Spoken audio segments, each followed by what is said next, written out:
Barka da zuwa tashin Al-Ishara TV. Domin ci gaba da samun shirye-shiryenmu ku danna subscribe da alamun kararrawa. Abin da muka riga muka ji daga bakin malam. To abinda zai zance kun san wa nablukum bishar wal khair fitna. Allah na jaraba mutane kowace shekara, wani lokaci so ɗaya so biyu, kowa ana jaraba shi, wani da mutuwa, wani da gobara, wani da talauci, wani da rikici, ma matar shi ta hada ta abin nan din shi, kowa da nashi jarabawa da Allah yake yi. To muna ganin wannan jarabawa ce ta Allah a kan shi, amma me muna fata insha Allah zai ci wannan jarabawa. Na ɗaya kenan. Na biyu, abinda muke kira hukuma ta mishi adalci, ba a gyaran barna da zalunci. Constitution na ƙasa ya ce kada ka kama mutum kai ɗan sanda ko na ciki ko na ɓoye, gwamnati kada ki kama mutum sai kin samu hujja wadda gobe-goben nan za ku kai shi kotu. In kuma kuka samu hujja mara ƙarfi sosai, ku kai kotun, ita kotun ne ta ce a ci gaba da riƙe shi, shine doka. Muna yaƙi da 'yan ta'adda don ba sa bin doka. In gwamnati ita ma ba ta bin doka kuma tana riƙe da makami, ita ma ta zama 'yar ta'adda. Me bambancin su? Me bambanci? A bi doka, a kai shi kotu, alƙali ya yi hukunci, amma a dinga riƙe mutum da zalunci, yana da iyali, yana da komai, don dai kawai a tsoratar da shi. Wannan tsoratar da shi nan shine ake kira terrorism, shine ake kira irhab. Gwamnati ta yi amfani da ƙarfinta ta kama wannan, ta kulle wannan, ta kama wannan, shine terrorism.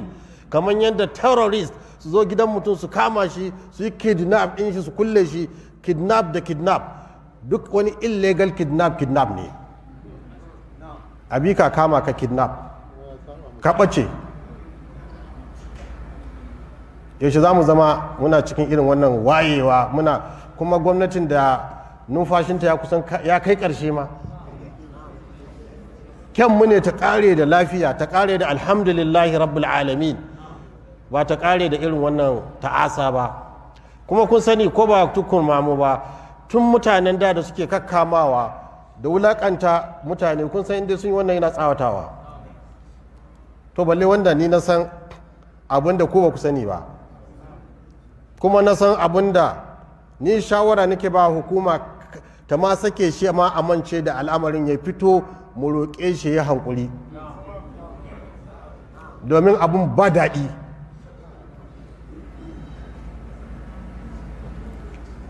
Na biyu, jami'an tsaro. Duk yadda kuke ganin jami'an tsaron nan, wa'yansunmu ne suka yi kane-kane a ciki, kuma su suke, misali yanzu kawai ka je ka rubuta a Google Gumi, ka ga duk wani abu comment inda ɗan kudu zai yi game da ni. Kusan abin da muka yi a nan, mun tashi ne nan, ƙasan nan ta hargitse, ana kisa na ƙabilanci, ana kisa na garuruwa, ko ba haka ake faruwa ba?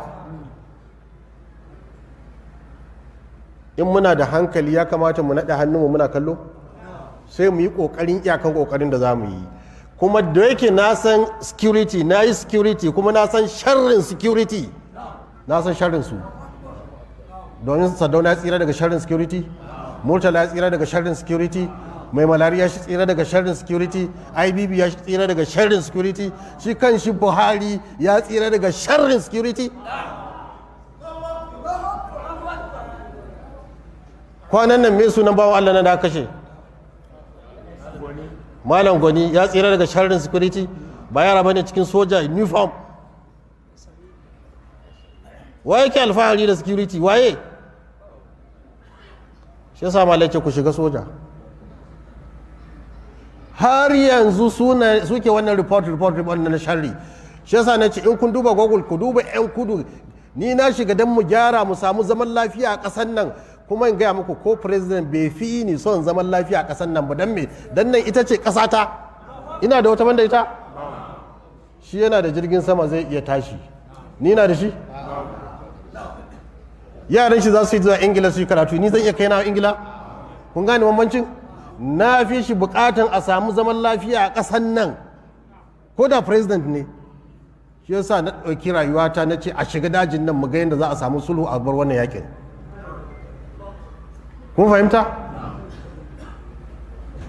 Amma 'yan kudu ba sa son haka, ba sa so ne mu samu zaman lafiya, kuma sun ga na ɗauki hanya ta gaske da zai kawo ƙarshen wannan abun. Saboda haka suka ai shi ma terrorist ne, ai shi ma ke zai kun gane.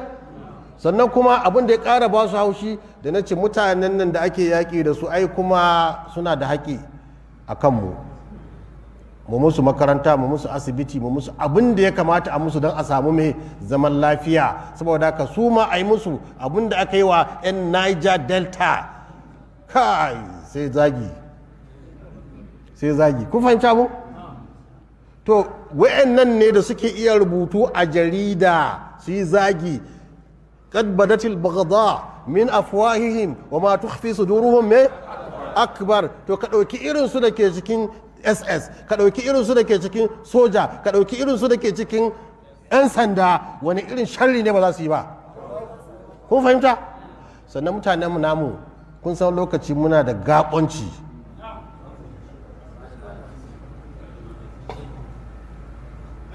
Sai su zo da report sai kuma su ce to ka a ce wai kai you are bias, ne sai ka ce okay. Kun fahimta? Okay. Inda mu ne muka kashe Awolowo ko muka kashe Zik, wannan report da aka yi na security na kashe su da yanzu kowa ya sani. Ina report din kashe Sardauna? Kun gan shi? Ina report din kashe Murtala? Kun ga report din? Kuma sa kakar mutane su dinga kashe mu, su yi amfani da security su hargitsa mu, su haɗa mu faɗa.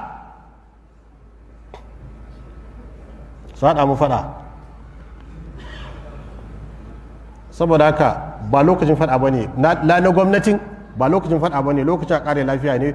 Kuma mu a shirye muke mu taimaka mata ma a dai gama lafiya.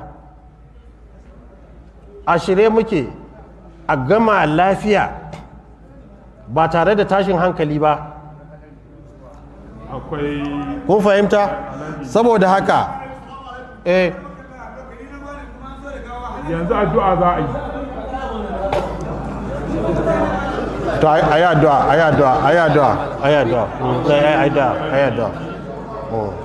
Allah ya mai rasuwa haka bayan waje ya yi addu'a za a je a yi mai sallah.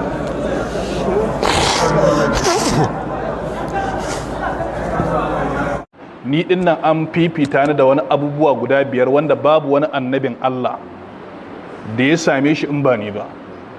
Annabi ya ce na farko nusirtu bir ru'ub, an bani nasara da firgitarwa na abokan gaba. Masirata shaharan, annabi ya ce tsawon wata 1. Ya ce idan ya rage wata 1 za mu je mai jihadi, to tun daga wannan lokacin mutanen garin za su fara jin tsoro, su fara firgita don ga babban zaki nan tahowa. Shine annabi Muhammad. Huwa dirgamu, wato shi annabi sallallahu alaihi wasallam zaki ne, su kuma sahabbansa shubulun, su kuma wato kananan zakuna ne. Da haka in zaki babban zaki ya shiga gaba, so kananan zakuna za su biyo baya. Sannan idan muka duba a kissan can da Allah ya ce su shiga shi jihadi, idan da sun shiga nasara za su samu, saboda Allah ni da kansa da ya halicci wa'incan mutane ya ce su shiga, kuma za a ba su nasara.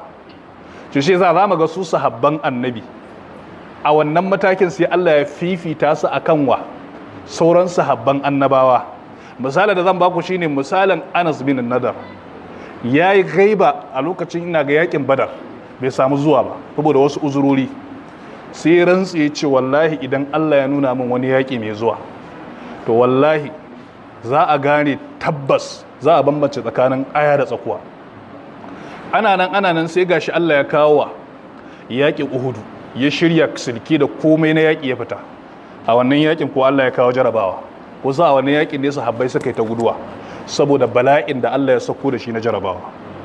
Shi kuma ya ce wallahi ba zai gudu ba saboda alƙawarin da ya ma Allah, alƙawarin da ma Allah ba zai saba ta ba. Da ya daga hannu ya ce Allahumma a'tadhiruka min ha'ula'i wa bima sana'a ha'ula.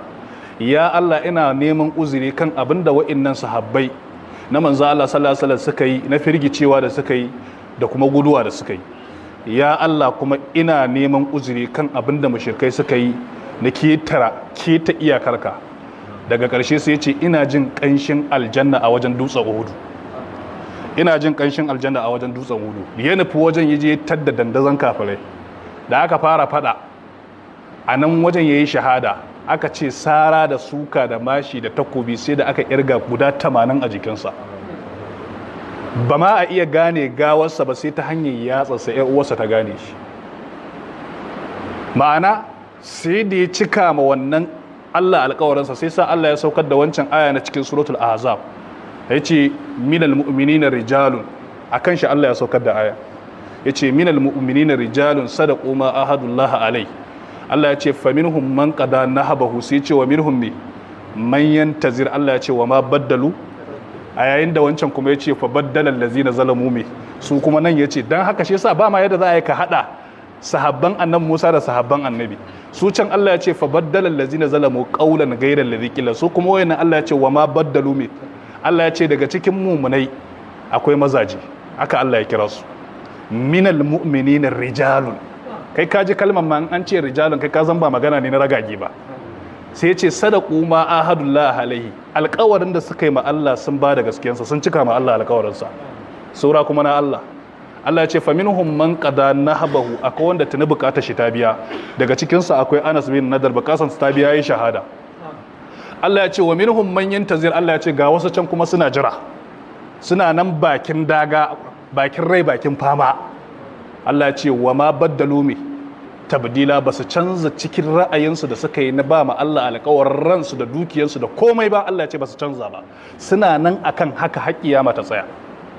To kaga anan wannan yana ƙara tabbatar maka da cewa anan mun sami fifiko tsakaninmu da su. Wannan hadisi ya ce an bani nusirtu bi ru'ub bi sirata shahar, sannan yake cewa sannan waju'ilat liyal ardu masjidan wa tuhuran. Allah ya sanya min masallaci a ko'ina kuma tsarki ne a ko'ina. Ma'ana su banu Isra'ila idan Allah ya ce su yi sallah, to duk inda suka yi sallah ba za ta ansu ba sai sun dawo inda masallacinsu yake. Mu kuma sai aka ce duk inda muka yi sallah Allah zai karba, illa banda wajaje guda 5 da aka hana a yi sallah. Na farko akwai makabarta, ba a sallah a makabarta. Na biyu ba a sallah a bola. Na uku ba a sallah a bayi. Na hudu ba a sallah a kwata. A tuna min na biyar. Na biyar ba a sallah a turken raƙumi. Wayannan guraren idan mutum ya sallah wajen Allah ba zai karba ba, amma duk inda kai sallah aka ce kai karbabbiya ce a wajen Allah. Har annabi yana cewa idan mutum ya samu kansa cikin dabbobinsa, ya ce akwai mutumin da ya shiga aljanna, Allah ya bashi aljanna dalili yana cikin dabbobinsa lokacin sallah yayi, ya tashi shi kadai ya kira sallah a cikin dabbobinsa ya sallah, Allah ya ce na baka aljanna. Annabi ya ce ya yanti daga wuta, ya yanti daga wuta, saboda kiran sallah da shi kadai a dajin Allah, ya kuma tashi ya ji tsoron Allah shi kadai ba mai kallon sa, sai Allah ya sallah bai bari lokaci ya wuce ba. Kaga anan an fifita mu saboda su kuma duk inda suke sai sun dawo, da haka da lokaci yayi kowa hankalin shi ya tashi zai dawo inda yake sallah. Mu kuma da lokaci yayi sai mu ce to ai ga waje nan, da haka dan wani guri ma za ga an dan shata da dan duwatsu kai an tsaya yin sallah kuma Allah ya karba. Kaga wannan ba karamin wa falala bace. Sannan yake cewa an sanya min ƙasa ta zama wajen tsarki, shine duk inda al'umma ta suka samu za su yi sallah, sannan ƙasan ma ana taimama da ita tsarki ne, domin ƙasar da